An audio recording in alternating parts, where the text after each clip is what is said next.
success for a program helping Vermonters battle substance abuse. It involves putting peer recovery coaches who have battled addiction themselves in emergency departments. Cam Loft with the Turning Point Recovery Center in Burlington supervises the UVM Medical Center's Emergency Department Recovery Support Program. It connects a trained coach who's been in recovery themselves for at least 3 years with a substance abuse patient coming into the ER. Empower the client and help them feel that they're connected to something.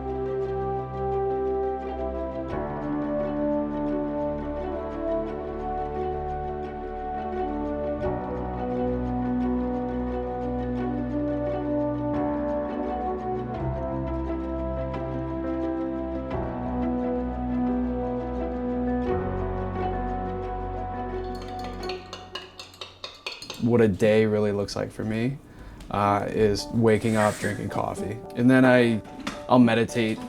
I think meditation is, like, it's a practice, but now it's something that I really feel like I have to do every morning. And if I don't do it, I feel kind of off. Yeah, it's the pager.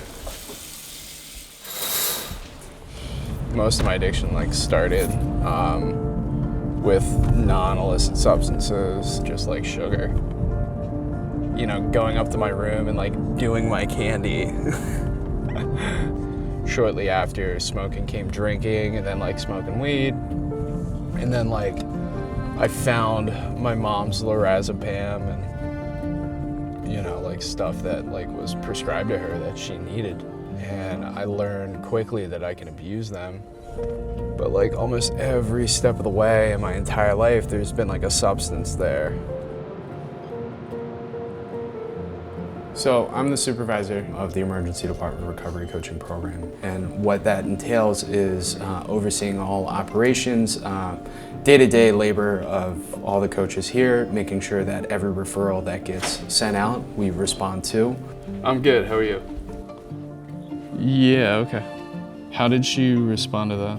It's 24/7 coverage, so it's 168 hours during the week. Due to the follow-up nature, we have to make sure that we are in a safe and supportive environment every single time we meet with patients. Hey, so I've got a couple of changes in the schedule for this week. 12 a.m. is me, and then from 12 a.m. until 8 p.m. Saturday, that's me. The protocol when I inherited this program was one paragraph, but it was 14 steps. Somebody calls you, answer the phone, talk to them. What we did was we expanded upon that using addiction science. I'm gonna go check in and see what's up. Thanks. All right, thank you. Cool.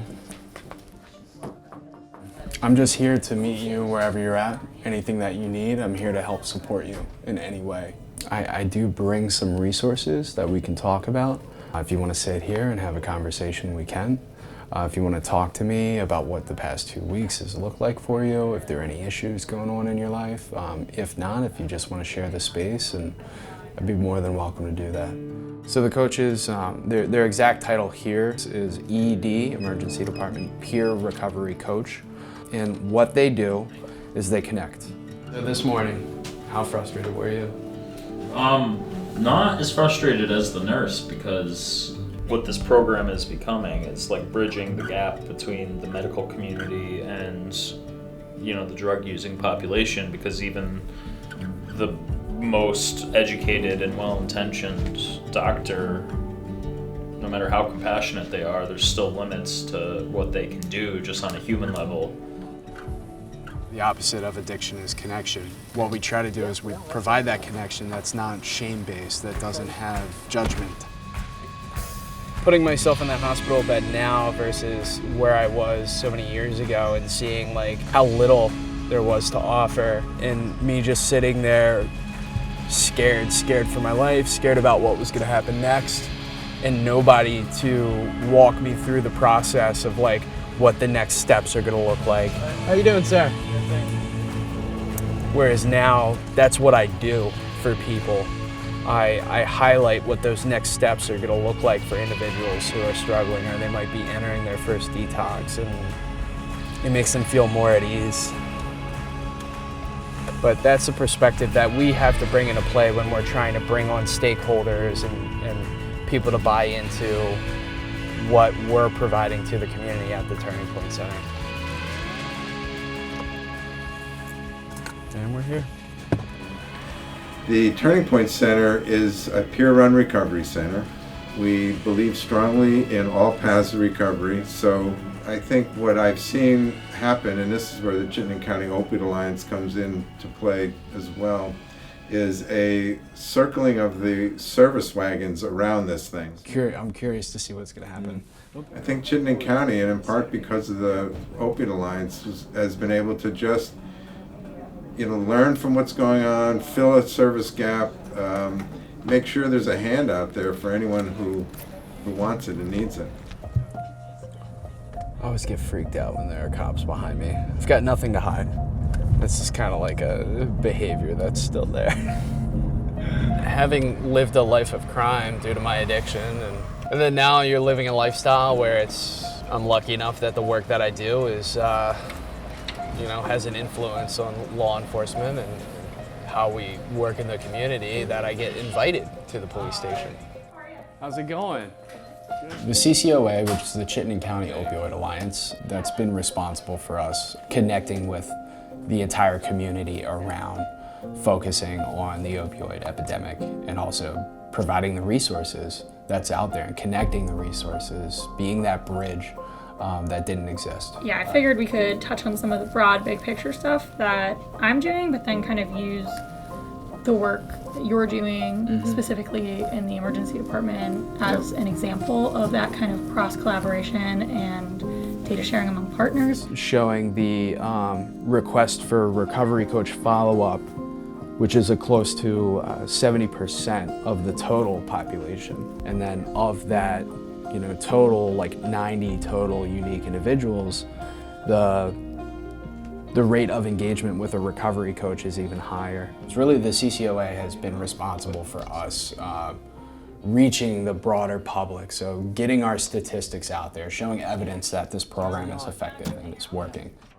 I mean, 5 years ago, for a person entering the emergency department with anything substance use related, it would fall under the category of transactional, because every interaction in the emergency department is transactional. Come in, triage, treat, discharge. It has to. I mean, that's how the system works. That's how they were able to save lives. For individuals struggling with substance use disorder, the system doesn't necessarily adapt to that niche or what's needed. There's a lot left to be done. Certainly in the emergency department, we often see people at some of their worst moments. We're here to help people with that, and it's been great to connect with more people like folks at Turning Point who've been coming into the emergency department to help connect with people at some of these very vulnerable moments when they come to us for their care. Okay. All right, thank you. I can. I was 7 when my dad died. I felt just numb, and also I lost that sense of like faith that everything was okay. Hey, the caprese looks so good. How'd you do the zucchini and the squash? Just didn't care. I didn't care anymore. I feel like my disease and my addiction kind of progressed to a point where I was at the tipping point where I couldn't go back. I then began this lifestyle of ruin and hurting everyone around me that I take sole ownership for. You did such a good job on this. First time ever addicted to heroin, really like feeling like that physical withdrawal and that sense of desperation and hopelessness. There wasn't really anybody there to say like, hey, it's okay, you're worth it. And now that's what I tell every patient. I tell them that they're worth it. If somebody needs him or like needs advice or support, like he's always there when it comes to his work, and I think that's like a great quality. But you're good at what you do and you're passionate about it and you want to make a difference. Hey, you're worth it. Hey, you're worth it.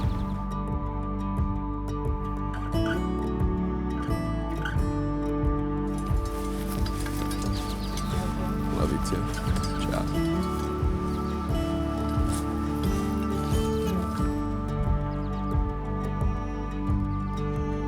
Yeah, so like hockey was there before drugs and alcohol, and it was like one way that I could connect with my father. And hockey now means like a connection to like myself as a person. It's another form of meditation for me, and a way that I can connect with like the truth that's who I am without being too pretentious. Keep this thing with me. If I knew, I wouldn't be here.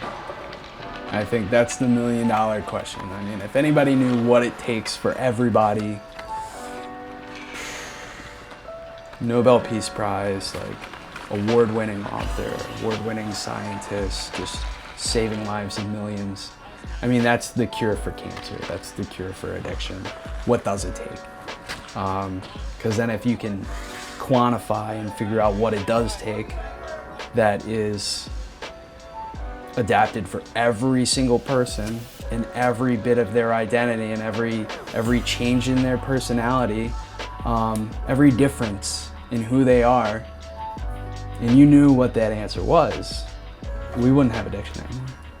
We'd be able to solve it.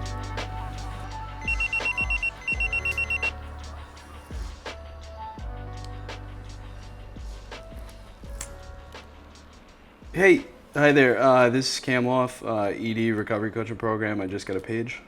Do you think that they'll be held for the night, or if we're unsure of what's gonna happen, then I'll be in there in 25-30 minutes.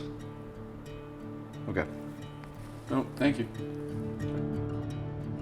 You know, I want it to go well. I want everything to be okay, and also I want the physicians and all the hospital staff to see the value that we have to offer. So I'm thinking about like nothing as I come in here, just kind of like leaving it blank for anything to happen. You have an opportunity to meet them with a sense of compassion and meet them with a sense of support.